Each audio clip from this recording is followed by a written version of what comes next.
Bonjour à tous, avec l'aide de Dieu, nous allons étudier une sikha du Rabbi sur la paracha de Noach du volume 25 de l'Écoutez Sichot, la troisième sikha. Dans notre paracha, on nous raconte, c'était le deuxième mois de l'année, donc le mois de Cheshvan. C'est le 27e jour du mois de Cheshvan. La terre est devenue sèche. C'est-à-dire, le déluge a commencé le 17 Cheshvan de l'année précédente, ça a duré 365 jours. Le 27e jour du mois de Cheshvan de l'année suivante, la terre était entièrement sèche. Malgré que la terre était sèche, Noach n'est pas sorti de l'arche. Dieu a donné un ordre à Noach, Seminateva, sors de l'arche, toi, ta femme, tous les bêtes sauvages, fais-les sortir avec toi. Le Rabbi demande, c'est pas compréhensible. Vu que la terre était sèche, quand on dit sèche, c'est-à-dire qu'elle est entièrement sèche, comme d'ailleurs Rachid l'explique, Yavcha, ça veut dire que Naasa Garid Kelchata, elle est devenue dure comme elle est habituellement, car avant ça déjà, il y avait Chavu Amaim, mais à la Haaretz, que l'eau, elle a commencé à s'assécher de la terre, c'est-à-dire qu'il y avait plus d'eau au-dessus de la terre, mais dans la terre même, elle était boueuse, Rachidina, ça qui est mintit, la terre est devenue comme de la boue, donc avant ça, il n'y avait pas encore c'était pas entièrement sèche, maintenant, c'est devenu entièrement sec. Alors dans ce cas-là, la question elle est, pourquoi Dieu a besoin de dire à Noach, Seminateva, ça y est, la terre elle est sèche, tout est sec, Noach va sortir de l'arche. Pourquoi il y a besoin d'un ordre de Dieu de dire à Noach, sors de l'arche? Pas seulement ça, encore plus que ça. On voit que Dieu s'est pas contenté de donner un ordre à Noach lui-même de sortir, mais il y avait besoin d'encore un autre ordre pour les bêtes sauvages. Il dit, Kolachaya, tous les bêtes sauvages, les oiseaux, les animaux, tous les rampants, fais-les sortir avec toi, dis-leur de sortir. Pourquoi il y avait besoin d'un ordre de sortir? Ça y est, maintenant on peut sortir, on sort. Alors le Midrash il dit que vu que les eaux se sont apaisées, Noach en effet aurait dû sortir de l'arche. Mais Noach s'est dit, je suis rentré dans l'arche par la permission de Dieu, c'est Dieu qui m'a dit, Bo et la Teva, rentre dans l'arche, toi et toute ta famille. Je ressors uniquement par la permission de Dieu. J'attends que Dieu me dise de sortir. C'est ce que le Midrash dit. Mais Rami dit, premièrement, Rashi ne mentionne pas ce Midrash-là. Donc, on va essayer d'expliquer les choses dans le Pshat, non pas dans le Midrash, qui est le Drouche, qui est l'interprétation des choses un peu plus profonde que le sens simple. Mais dans le Pshat, dans le sens simple, Rashi qui explique le sens simple ne dit pas cette explication du Midrash. De deux, si on regarde dans le sens simple des versets, donc comme Rashi l'explique, Rashi dit pourquoi Dieu il a donné un ordre à Noach de Bo et la Teva rentre dans l'arche. C'était pas pour donner la permission à Noach, Bechavod, vas-y, maintenant tu peux rentrer. C'était parce que Noach ne voulait pas rentrer dans l'arche. Et c'est pour ça que Dieu a dit, non, allez, vas-y, rentre déjà dans l'arche, bon, la teva. Donc, la réponse du Midrash est bonne pour le Midrash, mais dans le Pshat, dans le sens simple, le Rabbi le dit, il faut trouver une réponse. Pourquoi Dieu a eu besoin de dire à Noach de sortir de l'arche, et de dire aux animaux de sortir de l'arche? Le Rabbi propose une réponse qui va repousser, mais il dit, on aurait pu dire que la nécessité de nous donner un ordre de sortir de l'arche n'était pas juste, on a le droit de sortir, mais sur la manière de sortir.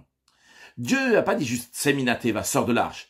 Il lui a dit, Ata ve'ishtecha, toi et ton épouse, ou banecha shebanecha itar, et tes enfants, et les femmes de tes enfants. Comme Rachid l'explique, on voit ici dans ce verset que Dieu a juste apposé l'homme et la femme. Ata, toi noir, ve'ishtecha et ta femme. Ou vanecha, tes garçons, ou shevanecha, et les femmes de tes garçons. Donc Rachid dit, de là, à partir de ce moment-là, il leur a permis d'avoir des relations qu'ils n'avaient pas le droit d'avoir dans l'arche. Car dans l'arche, les hommes et les femmes étaient séparés parce qu'ils n'avaient pas le droit d'avoir de relations ensemble. De la même manière aussi en ce qui concerne les bêtes sauvages, il fallait expliquer, comme d'ailleurs dans la fin du verset, après que Dieu dit à Noach de dire aux animaux de sortir, de les faire sortir, il dit que les animaux qui pullulent dans la terre, qui vont se fructifier, se multiplier sur la terre, et comme Rachel le dit, que maintenant, ils vont pouvoir se fructifier, multiplier, mais non pas dans l'arche. De là, on apprend que même les animaux, les oiseaux n'avaient pas le droit d'avoir de rapport dans l'arche. Donc, on aurait pu dire que ça, c'est la raison pour laquelle la Torah a besoin de nous parler que Dieu a eu besoin de donner un ordre à Noach de sortir de l'arche. Non pas pour lui dire de sortir de l'arche. C'est surtout sur la manière de sortir que dorénavant, eh bien, vous, les êtres humains, ainsi que les animaux, vous avez le droit d'avoir des relations. Mais le Rabbi dit quand même, dans le sens simple du verset, on voit que l'ordre Seminateva, c'était littéralement sort de l'arche. Il y a encore un autre détail, c'est vrai, le détail qu'ils pourraient avoir des relations, mais l'ordre Seminateva veut dire de sortir. Et d'ailleurs, comme on voit clairement en ce qui concerne donc les animaux, il y a écrit Hotse. Vous savez que dans la Torah, il y a le Ktiv et le Kri. Il y a ce qui est écrit, il y a ce qu'on lit. En général, tout ce qui est écrit, c'est comme ça qu'on lit aussi. Mais il y a des fois qu'il y a le Ktiv, c'est écrit d'une certaine manière, on le lit d'une autre manière. Et ce qui est écrit, c'est Hotse. Fais-les sortir. Le mot Hotse, non pas comme on lit Haïtse. Haïtse, c'est dis-leur de sortir. Mais hotse, ça veut dire fais-les sortir. Tu les obliges à sortir. S'ils ne veulent pas sortir, tu les fais sortir. C'est-à-dire que les bêtes sauvages, c'est possible, qu'ils ne vont pas vouloir sortir de l'arche. Il y a besoin d'un ordre, fais-les sortir même contre leur gré, même s'ils ne veulent pas. Donc on voit clairement ici qu'il y a un ordre ici de sortir de l'arche. Il faut comprendre dans le sens simple du verset pourquoi il y a besoin d'un ordre pour dire à un ordre de sortir et pourquoi il y a besoin d'un ordre, d'une obligation pour que les animaux vont s'y sortir. Seif Bet, le rabbi nous dit, une des explications est la suivante. C'est expliqué dans plusieurs endroits de Chassidout que dans l'arche de Noach, il y avait une situation de paix en ressemblance à celle qu'il va y avoir dans les temps futurs. Comme le prophète Ishaï a dit que le loup et la brebis vont vivre ensemble et que le yaré ou le yashritu, ils vont pas faire de mal, ils vont pas détruire. Et dans l'arche de Noach, c'est ce qu'il y avait. Il y avait toutes sortes d'animaux et de bêtes sauvages, que ce soit même des prédateurs, des bêtes très sauvages qui étaient là-bas. Ils n'ont pas fait de mal l'un à l'autre du tout et ils n'ont pas détruit l'un l'autre. C'est extraordinaire, c'est un miracle qu'il y aura dans les temps futurs lorsque Mashiach va venir, qui a déjà existé dans l'arche de Noach. Et le rabbi nous dit que cette réponse, qui se trouve dans cette explication, qui se trouve dans la Chassidout, on peut la retrouver, on est obligé de la dire et de le mettre aussi dans Pshut Shalmikra, dans le sens simple du verset.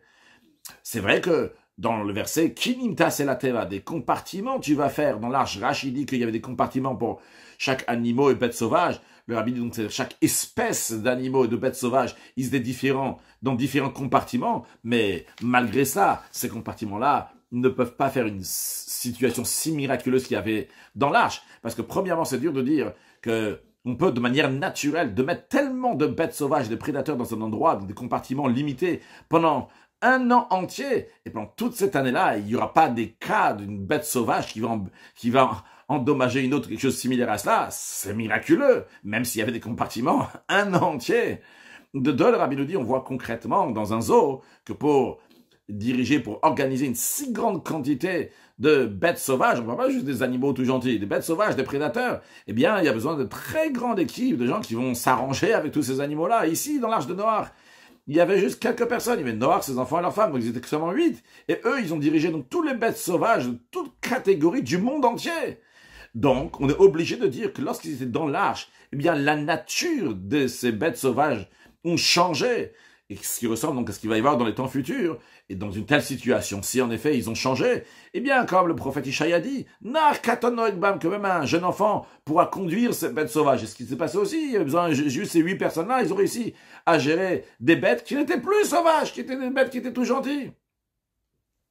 Ah, et a priori, on pourrait demander un instant, mais si c'est dans Pshut Shalmikra, si c'est dans le sens simple du verset, alors Rashi, qui explique le sens simple du verset, il aurait dû le dire quelque part que dans l'arche, il y a eu un miracle, un si grand miracle que ça, un miracle qui ressemble à les temps futurs, la venue de Mashiach, lorsque au mal à Aresdet, Hachem, que la terre sera remplie de connaissances de Dieu, que tout le monde va bien se comporter, même les animaux vont bien se comporter, Rashi aurait dû nous le dire. Le rabbi dit, Rashi nous l'a déjà dit, pas dans le sens simple, il a dit, il y avait un grand miracle dans l'arche de Noach. Mais il nous l'a fait comprendre clairement dans son commentaire qu'il a déjà dit avant. Rashi nous a dit que qui est-ce qui est rentré dans l'arche? Quelles bêtes sauvages, quels animaux sont rentrés dans l'arche? Uniquement Otan Shedavku Beminem, ceux qui sont restés attachés à leur espèce, qui ne sont pas accouplés avec d'autres espèces. Donc Velo Yishritu Daka, mais qui n'avaient pas corrompu leur voix. Et en plus, Umealem Bao Rachidi, ils sont venus d'eux-mêmes vers la Teva. Et tout ce que la Teva acceptait, Noach a fait rentrer. Il y avait certains que la Teva, elle acceptait pas, s'ils voulaient se mêler avec les autres qui n'ont pas corrompu leur voix. Alors le rabbi nous dit, on voit de ce Rashi-là que premièrement, uniquement les meilleurs des animaux, c'est-à-dire ceux qui n'ont pas corrompu leur voix, ceux qui sont bien comportés, qui sont accouplés uniquement avec leur espèce, c'est que eux qui sont rentrés dans l'arche. De deux, déjà lorsqu'ils sont venus dans l'arche, ils sont pas endommagés les uns les autres. Oui, je donne un exemple. On imagine un loup, il voit quelques brebis, 7 brebis qui sont en train d'arriver comme ça à la Teva. Tiens, il dit c'est un bon repas, moi j'en prends une, rien du tout, déjà sur le chemin. Ils ont rien fait, ces bêtes sauvages. Troisièmement, le rabbi nous dit, le fait même qu'ils sont venus, on peut s'imaginer un peu, il y a le Teva de Noach ici et ici, tout d'un coup, du monde entier, tous les animaux du monde entier viennent ici. Et 4, le rabbi nous dit, ils rentrent dans l'arche. Mais tout ça, c'est tout à fait miraculeux. Donc, Rashi nous a déjà dit qu'il y avait un miracle. Il n'a pas dit clairement, noir sur blanc, il y a un miracle. Mais le fait que Rashi dit que ces animaux sont venus, c'est seulement ceux qui n'ont pas corrompu et qui ne sont pas dévorés sur le chemin. Ils sont déjà le fait qu'ils sont venus et le fait qu'ils sont rentrés, tout ça. C'est extraordinaire, c'est miraculeux. Alors après cela, le rabbin nous dit, il n'y a rien d'étonnant que même une fois qu'ils sont rentrés dans l'arche, ce miracle, il a continué, qu'ils ne sont pas détruits les uns les autres, ils ne sont pas dévorés les uns des autres, et que leur nature s'est changée, qu'à la place d'être des bêtes sauvages, eh bien, maintenant ils étaient plus sauvages, ils n'ont pas endommagé les uns les autres, qu'une bête sauvage a endommagé une autre, etc. Donc on a vu ici dans ces bêtes qu'il y avait un miracle dans l'arche de Noach. Il y avait une ressemblance au temps futur. Et on retrouve cette idée-là déjà dans le commentaire de Rashi, donc Pshuto Shalmik, dans son ensemble du verset. Basé sur ça, le Rabbi nous dit dans Seif Gimel, on va comprendre la réponse à notre question. Pourquoi, après que même Yacharet, c'est vrai, la terre était sèche, pourquoi il y a besoin de dire que Tseminate va sortir de l'arche? Et la réponse, elle est, Noach, il voulait pas sortir de l'arche. Il était dans un endroit dans lequel il y avait une situation des temps futurs. C'était très bien dans l'arche.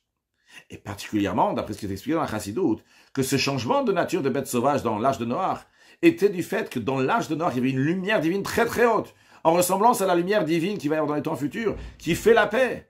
C'est la raison pour laquelle que sortir de l'arche, c'était une yérida, c'est une descente, c'est une chute spirituelle par rapport au niveau qu'il est dans l'arche. C'est donc Noach, on peut comprendre qu'il n'a pas voulu sortir de l'arche. Et à plus forte raison, en ce qui concerne les bêtes sauvages eux-mêmes, ils ont eu un changement si radical lorsqu'ils étaient dans l'arche de Noach, qu'eux-mêmes ne voulaient pas sortir de la Teva. Tu dis, sors, tu sais quoi, tu vas sortir maintenant à nouveau, tu vas devenir une bête sauvage qui endommage. Si je peux rester normal, ce serait bien que je reste comme ça.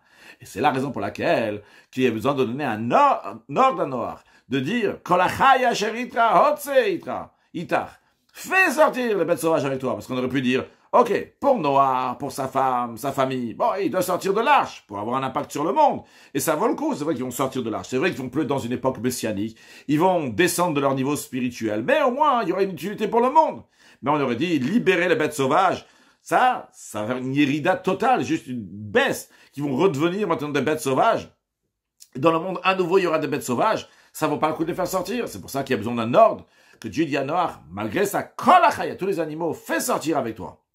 Donc, on voit que Dieu il a dit non, il faut pas rester là-bas dans l'arche de Noé. C'est vrai, c'est extraordinaire là-bas, l'époque messianique, c'est agréable, on est tranquille, c'est beau et bien, mais il faut sortir. Donc, on comprend pourquoi il fallait leur dire de sortir, on comprend pourquoi ils ne seraient pas sortis d'eux-mêmes, qu'il y avait besoin d'un ordre particulier pour qu'ils vont sortir. Mais la question qui se pose maintenant, c'est, le Rabbi ne dit pas ça en forme de question, mais c'est une question.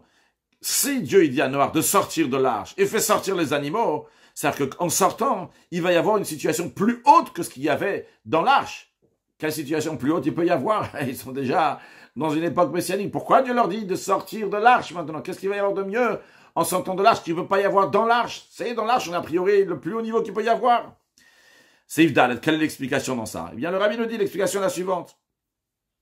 On le voit dans le verset lui-même. Quand le verset dit « Tsemina teva » sors de l'arche, toi, ta femme. On a dit que Dieu leur a dit maintenant vous pouvez avoir de relations. De même pour les bêtes sauvages, il leur a dit maintenant vous allez sortir. Comme ça ils vont pulluler dans la terre, ils vont se fructifier, multiplier sur la terre.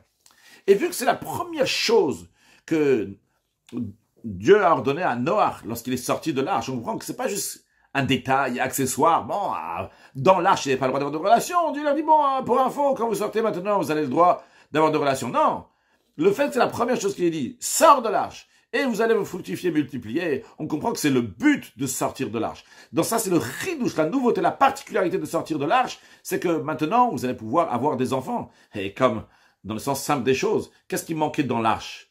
C'est le fait que dans un endroit limité de l'arche, on ne pouvait pas se fructifier, se multiplier, il ne pouvait pas avoir le kifshua, faire la conquête de la terre, de remplir la terre en se reproduisant. Et particulièrement quand on dit milou et taret, c'était pas possible de remplir la terre dans l'arche.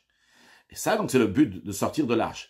Qu'après, qu'il y a eu un maboul, dans lequel va yimach et kolayikum, que Dieu, il a effacé toute l'existence. Eh bien, la mission de Noach était de construire un nouveau monde, une nouvelle existence, pour vous, milotaretz, en se fructifiant, multipliant et remplir la terre. Et comme il est dit tout de suite dans la suite de la paracha, qu'Akadosh Baruch il a ordonné à Noach. Et en tant que bénédiction, il a dit se fructifier, multiplier. Après une deuxième fois, il écrit en tant que ordre. Fructifiez-vous, multipliez-vous et remplissez la terre. Donc, pour mieux comprendre quoi cette nouveauté, cette particularité qui se passe lorsqu'on sort de l'arche, c'est vrai, on a compris qu'il y a une supériorité, on peut se fructifier, multiplier, que ce soit donc pour Noach, que ce soit pour les animaux, les bêtes sauvages. Mais mieux comprendre cette particularité, voyons qu'est-ce que la Chassidoute a expliqué sur le fait d'avoir des enfants. Le Rabbi nous dit dans ses faits que chaque chose matériellement découle de son sujet spirituel. De même en ce qui nous concerne, le fait que sortir matériellement de l'arche était pour se fructifier, se multiplier et remplir la terre, eh bien ça découle du spirituel. La particularité de se fructifier, se multiplier, c'est par le fait que là se dévoile la force du Ensof, la force de l'infini, ici-bas. Parce que, en ce qui concerne avoir des enfants, il n'y a pas de limite. Cette force-là, elle vient infiniment, génération après génération. C'est-à-dire que un amène encore un autre, et un, il amène encore un autre, et ainsi de suite. Infiniment, il va y avoir des êtres humains qui vont venir au monde. Et ça, c'est une force qui est infinie. Nous, on est définis, on est limité. Et le fait que une personne peut avoir un enfant, et cet enfant-là va avoir encore des enfants, et encore, et encore, et encore, ça montre sur une force qui est infinie, qui s'exprime donc dans l'homme à travers. C'est infini à travers le fait d'avoir des enfants. Donc, le rabbi nous dit que fructifier, multiplier, se dévoile le koach ha'ensof le mata, ici-bas, donc la force de l'infini. Parce que le fait d'avoir des enfants, il n'y a pas de limite. Ça existe infiniment, génération après génération. Et ça, c'est la différence entre la situation dans l'arche et quand ils sortent de l'arche. Dans l'arche, malgré le fait qu'il y avait des très grands dévoilements divins, jusqu'à que ça a fait un impact dans les bêtes sauvages, et ça a changé leur nature, comme dans les temps futurs. Mais finalement, c'était uniquement une élévation et un plaisir de qui? De la créature. Que ce soit les êtres humains qui étaient là-bas, Noach et sa famille, que ce soit les animaux. Mais il y a une limite parce que c'est lié avec la créature. Mais quand on sort avoir à faire dans le monde, à l'extérieur de l'arche, on va dans le monde comme il est naturel, dans ce monde-là, qui s'appelle Tarton, Shen Tarton, le Matamen, donc le plus bas, qui n'y a pas plus bas que ça. Ici-bas, dans le Tartonim, dans le monde inférieur, dans le monde le plus bas, eh bien c'est là qu'on fait une demeure à Kadosh Baruch Hu, une demeure pour l'essence de Dieu, comme c'est connu, ce qui est écrit dans le Midrash, que la Mourazakan développe dans le Tanya, que le but de la création du monde, c'est pour faire une demeure à Dieu ici-bas. Et on dit une demeure à Dieu ici-bas, c'est à qui? À Dieu, c'est-à-dire à l'essence de Dieu, pas juste à un niveau de divinité. L'essence, Hatson de la Kadosh Baruch Hu va s'exprimer dans ce monde-là. Et donc, dans la note 33, le Rabbi nous dit, c'est la raison aussi pour laquelle qu'il y avait besoin que les bêtes sauvages vont sortir de la Teiva, de l'arche et redevenir dans la nature. Et en sortant, eh bien par cela, ça se fait donc la possibilité de se fructifier, multiplier, et donc de dévoiler la force de l'infini, comme on vient de le dire, donc que la force de l'infini s'exprime dans avoir des enfants, ce qu'ils ne pouvaient pas avoir dans l'arche. Donc en d'autres mots, il y avait un niveau de divinité qui était dans l'arche, mais ce n'était pas le niveau du Koach Ensof, de l'infini, de l'essence d'Akadosh Baruch Hu, ça s'exprime donc à travers des enfants qui amènent encore des enfants, encore des enfants. Dans ce travail-là se dévoile le Bilti Bal Gvul, c'est tout à fait illimité, Nachlab le Metzarim, un héritage qui n'a pas de limite du tout. C'est une expression qui est dit à propos du cadeau que Dieu il a donné à Yaakov Avinu. Nachlab le Metzarim, c'est un héritage qui n'a pas de limite, c'est infini, ça continue.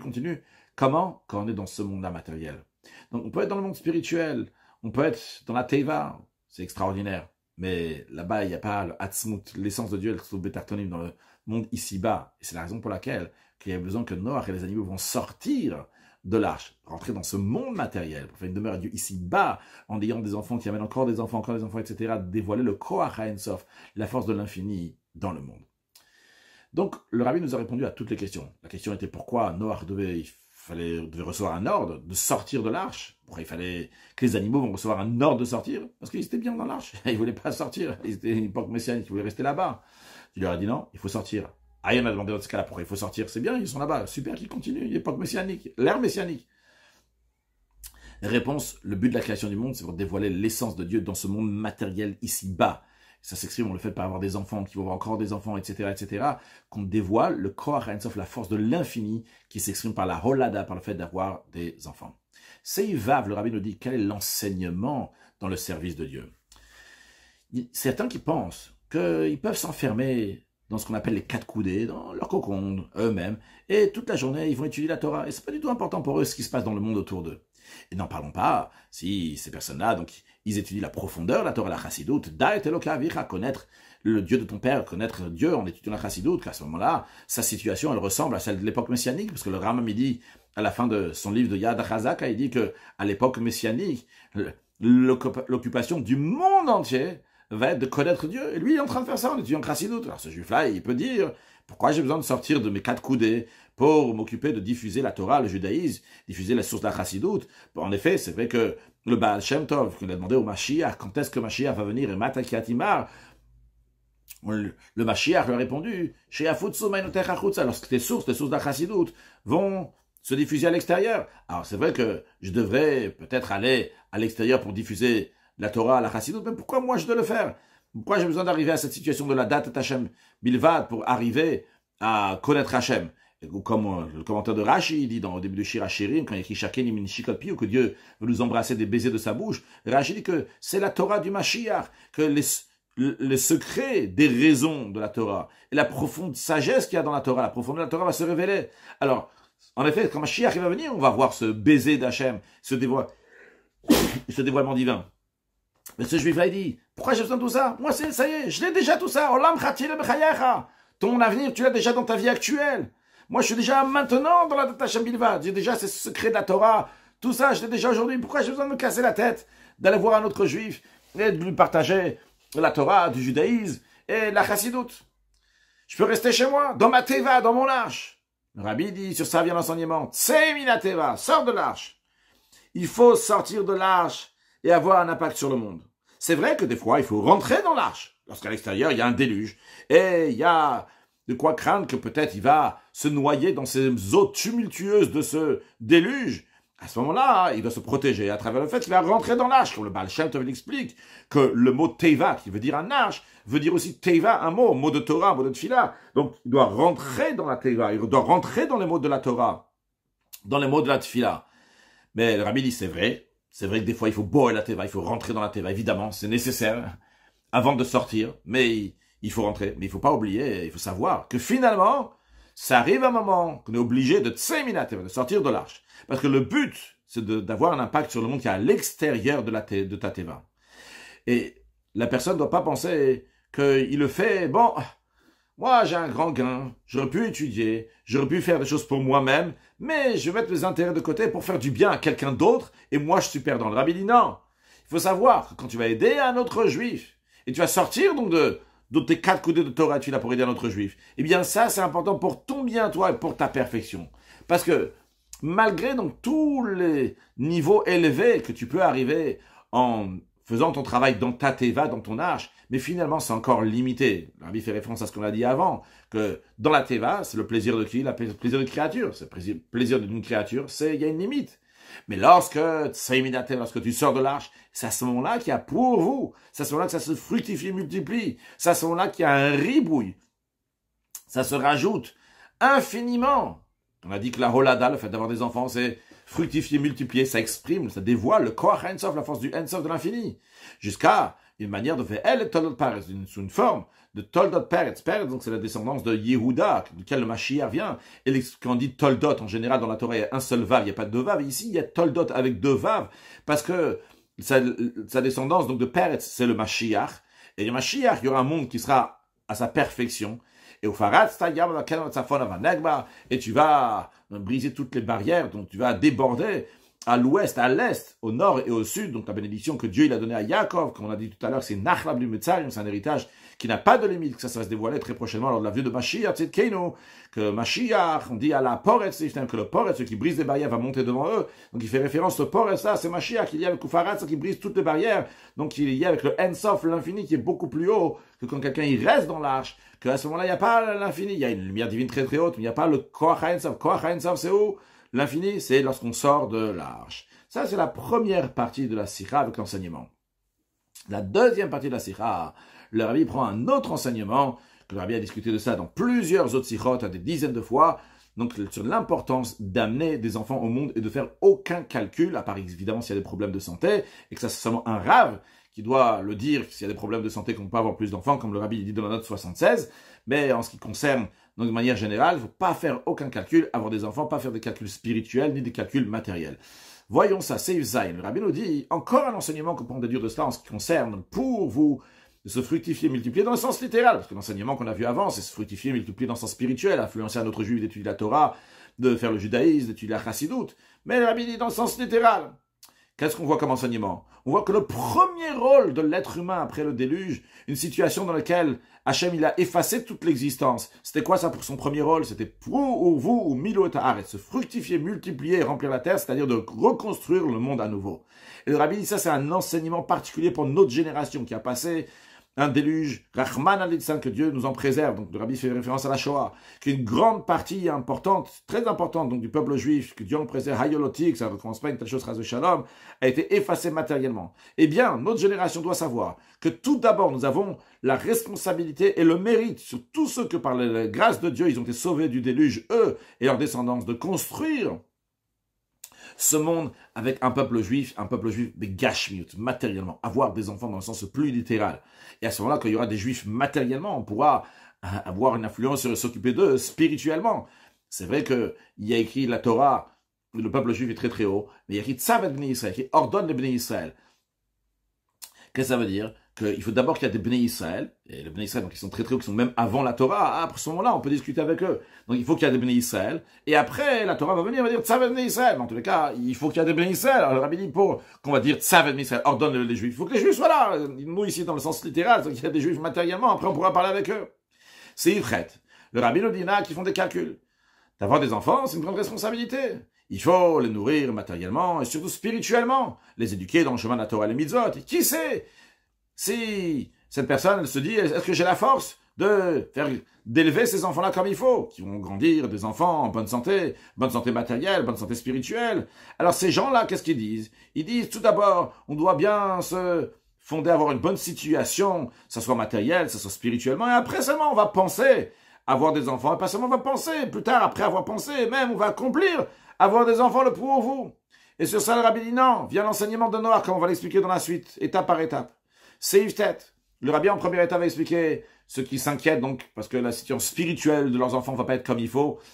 Si je traduis ça dans des mots simples, ça peut vouloir dire aussi des mamans, des papas qui disent on va pas pouvoir donner assez d'attention à chacun, assez de chaleur, on va pas pouvoir bien couver chaque enfant bien comme il faut, s'occuper de lui, donc spirituellement, de son éducation, il vaut mieux avoir comme ça moins, et comme ça on investit plus dans ceux qui sont là, c'est un peu, c'est ce que le Rabbi nous dit, juste le Rabbi nous dit le mot spirituel, mais il faut le traduire dans le sens simple, ça veut dire bon, on pourra pas s'occuper de tout le monde bien comme il faut. Sur le plan spirituel. Après, en deuxième étape, le Rabbi parlera de ceux qui pensent qu'il y a des problèmes matériels pour les nourrir, etc. Mais pour l'instant, d'abord spirituel, c'est Yvetet, le Rabbi nous dit, on voit bien qu'Akadosh Baruch Hu, il a ordonné à Noach, il lui a dit, sors de l'arche, et il a dit, toi et ta femme, mais comme on a appris avant que quand il dit toi et ta femme, c'est pour lui dire que vous deux, maintenant, pouvez avoir des relations et avoir des enfants. Malgré ça, c'est raconté dans la Torah, que Noach, il est sorti, il va y être Noach ou Banav, Noach, il est sorti avec ses enfants séparés, après, il arrive Ishto ou Bne Banav, chez Banav, et sa femme et la femme des enfants. Donc, ils ne sont pas sortis Ishvi Ishto, ils ne sont pas sortis homme et femme. Pourquoi? Qu'est-ce qui se passe? Les commentaires expliquent, d'ailleurs, basé sur le commentaire de Rashi, que d'où ça vient ça? Ça vient du fait que Noach craignait de s'occuper, de se fructifier, multiplier. Noach craignait d'avoir des enfants.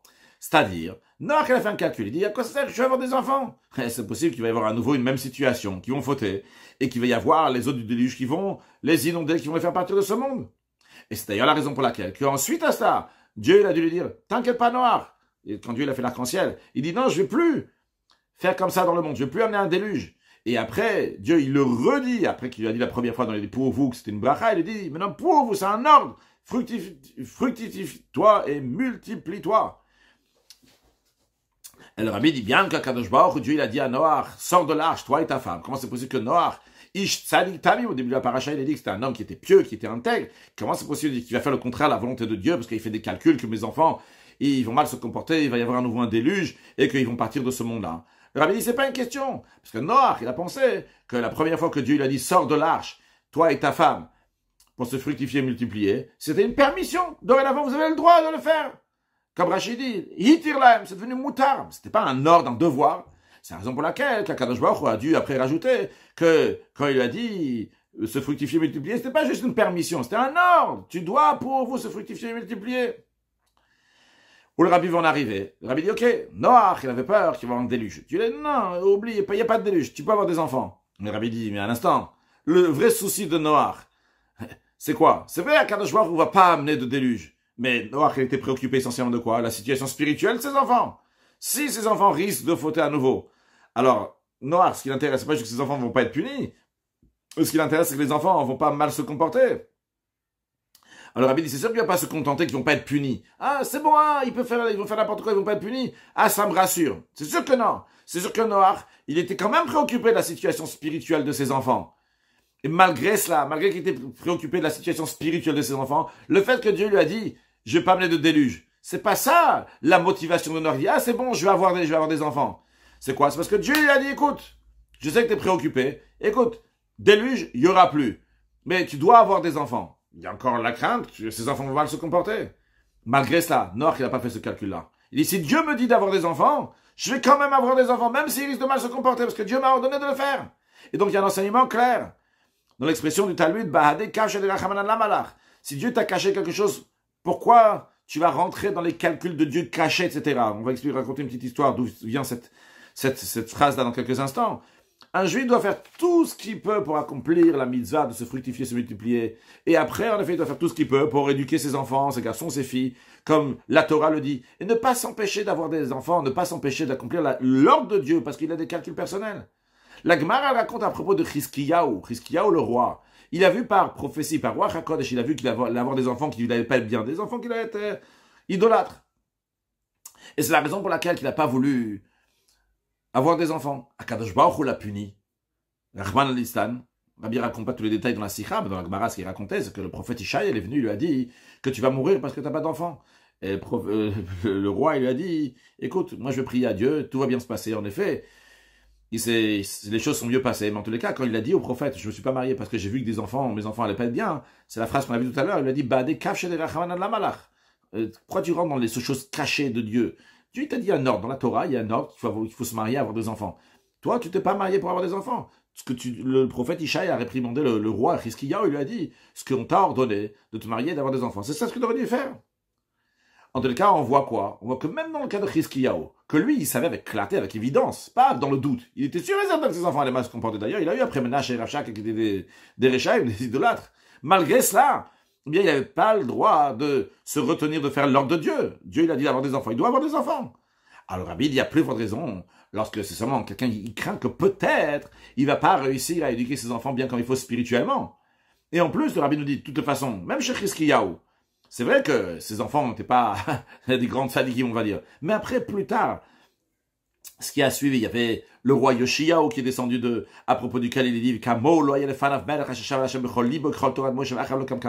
n'y a pas eu un roi qui est reparti de tout cœur vers Hachem, qui a fait une grande tchouva comme Moshe l'a ordonné, et après lui, il n'y avait pas un roi comme lui. Encore d'autres rois qui étaient des tzadikim, Yoachaz, Tzidkiyahu, tout ça c'est la descendance de Chizkiyahu, parce qu'il a eu des enfants. Et le Rabbi dit à cette personne qui s'inquiète que peut-être il ne va pas réussir à éduquer ses enfants spirituellement comme il faut, le Rabbi dit au contraire, accomplis l'ordre de Dieu qui t'a dit, Besimcha, accomplis la mise à d'avoir des enfants avec joie et avec sûreté, avec confiance en Kadosh Baruch, c'est sûr qu'il va aider, il va donner une atzlacha dans ton effort d'éduquer tes enfants, et particulièrement par le fait même que tu fais de faire pour vous, sans qu'un calcul à Kadosh Baruch, par ça mérite même, Kadosh Baruch va t'aider, que tes enfants vont bien grandir. Donc, le Rabbi, dans ses têtes, a mis de côté pour ceux qui s'inquiètent, qui ne vont pas pouvoir bien s'occuper de leurs enfants spirituels, leur donner tout ce qu'il faut dans leur éducation. Le Rabbi dit, t'inquiète pas, c'est pas toi, tu dois faire ton rôle, tu dois avoir des enfants et faire un maximum que tu peux pour les éduquer bien comme il faut. C'est ton rôle, tu dois pas prévoir les conséquences qu'il va y avoir de ça. Toi, tu as ton rôle. Ton rôle, c'est d'avoir des enfants, les éduquer. Qu'est-ce qui va en sortir? C'est Akadosh Baruch Hu qui va décider. Akadosh Baruch Hu, on va décider pour le bien, et que tu vas avoir des enfants, et que tu vas réussir à bien les éduquer. Seif Yud, le Rabbi maintenant dit, tout ce qu'on a dit avant, en ce qui concerne donc ceux qui se soucient de la situation spirituelle des enfants, que ça dépend essentiellement des parents. Akadosh Baruch Hu leur a donné la mitzvah, le mérite d'éduquer leurs garçons et leurs filles dans le chemin de Torah mitzvot.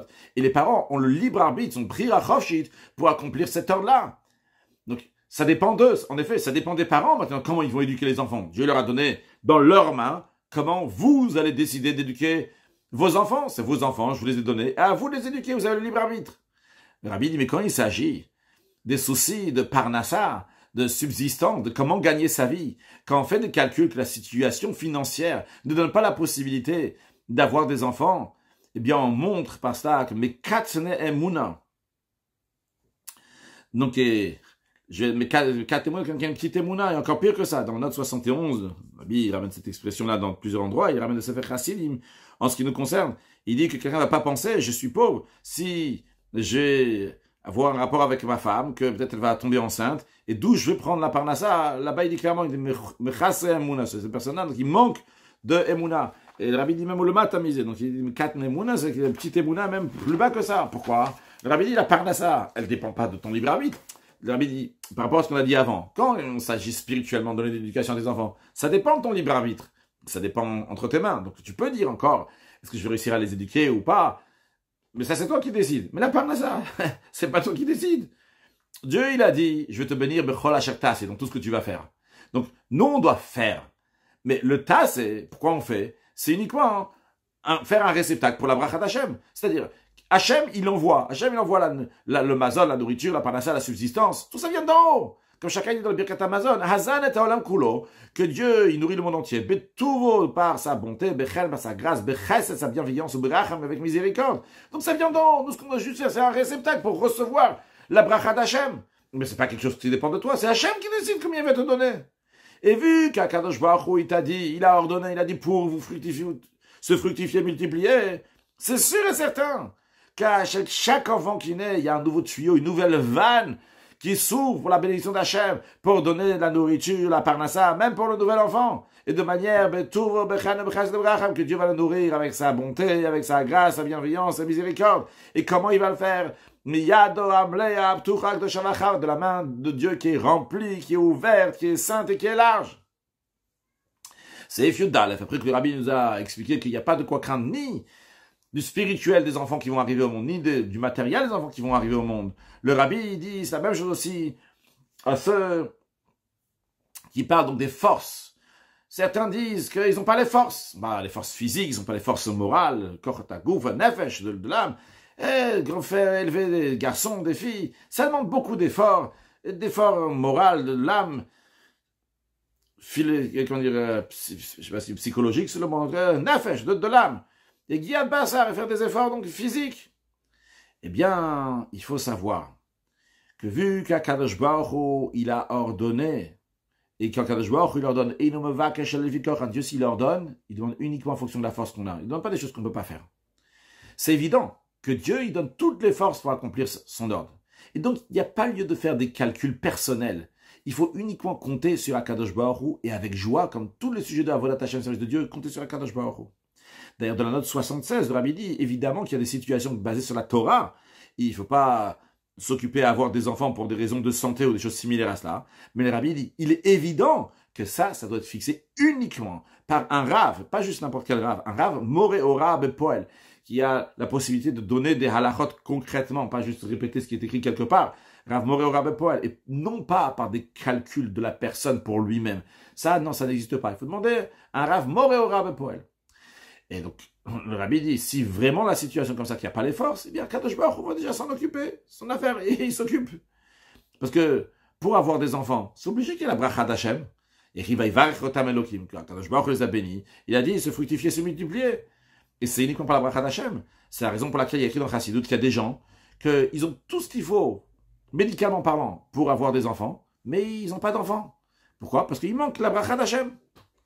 Et le rabbi dit que la vérité, et ça, c'est la vérité dévoilée de Rabbi dit, qu'un tel comportement de bitachon ba'Hachem, de confiance en Hachem, non seulement qu'elle n'enlève pas la santé de l'être humain, mais au contraire, la manière pour arriver à une vraie menuchat hanefesh, un vrai repos d'esprit, c'est lorsque la personne, elle se comporte dans l'ordre de la nature qu'Akadosh Baruch Hu a fixé dans le monde.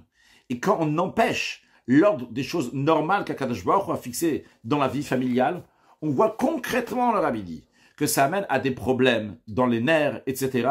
En plus, l'essentiel que ça empêche, etc. dans le batsioum, le Rabbi dit, donc les relations, on va dire, entre l'homme et la femme, ça fait des problèmes. Pas juste, ça fait des problèmes. Il faut faire les choses naturellement comme Akadosh Baruch Hu l'a fait. Il ne faut pas chercher des chokhmot et changer les choses. C'est pas bon pour la santé même du couple. Le Rabbi dit que ce comportement-là, de faire des calculs, quand est-ce que c'est le bon moment pour avoir des enfants, après que je vais travailler ici, que je vais faire ça, etc.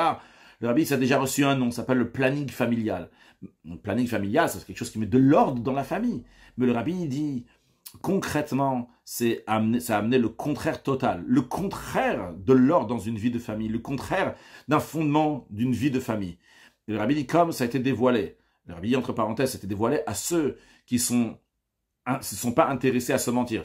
Ceux qui sont intéressés à se mentir, qui sont concernés ou quoi que ce soit, qui veulent dire que c'est quelque chose de très bien, le planning familial. Le Rabbi dit, ceux qui ne veulent pas se mentir, le Rabbi dit, il n'y a jamais eu quelque chose qui a fait un si grand balagan et bouleversement, un désordre, et le contraire d'une bonne fondation d'une vie de famille, comme ce planning familial. Le rabbi, le planning familial, c'est zéro, c'est catastrophe. Et le rabbi de la note 80, il dit qu'on peut regarder plus longuement dans des sikhot, Pshavat Parashat Naso, de Shlach Korach, Tafshin Mem, il y en a plein de sikhot que le rabbi a parlé de ça. C'est vraiment quelque chose à ne pas faire. Et pour conclure, c'est Fiud Bet, le rabbi nous dit que la mitzvah de se fructifier, multiplier, est liée particulièrement à notre génération. La Gemara, elle dit que En Ben David Ba, Achiyichlu Kol HaNeshamot Shebegouf, que Ben David, faisant référence au Mashiach, qui est la descendance de David, quand est-ce que Mashiach va venir? Une fois que tous les Neshamot qui se trouvent dans Gouf vont partir. Gouf, c'est si on peut dire une réserve, un entrepôt dans lequel il y a plein de Neshamot. Cet entrepôt, cette réserve s'appelle Gouf. Et quand les Neshamot, les âmes qui se trouvent là-bas vont tous partir, eh bien, à ce moment-là, Mashiach va venir. Le rabbi dit donc, en autre mot, que ça veut dire? Que la naissance d'encore un enfant, elle approche la Géoula Shlem, la délivrance totale du Klal Israël par David Malka Mashiach, par David le roi Mashiach. Et vu qu'on se trouve dans la génération qui est juste avant Mashiach, comme on l'a dit plusieurs fois, et on espère, on prie que Tzemar David que David, la plante de David, donc le Mashiach, va venir très prochainement. Now, Mamash, now, ça veut dire tout de suite maintenant, on comprend qu'il faut qu'un juif va faire tout ce qu'il peut pour que tous les neshamot qui sont dans les réserves qui s'appellent comme vont venir ici-bas, que ça empresse la venue de Mashiach, Begoula, Mitit Vashlema avec Mashiach, Tzidkenu, une excellente journée.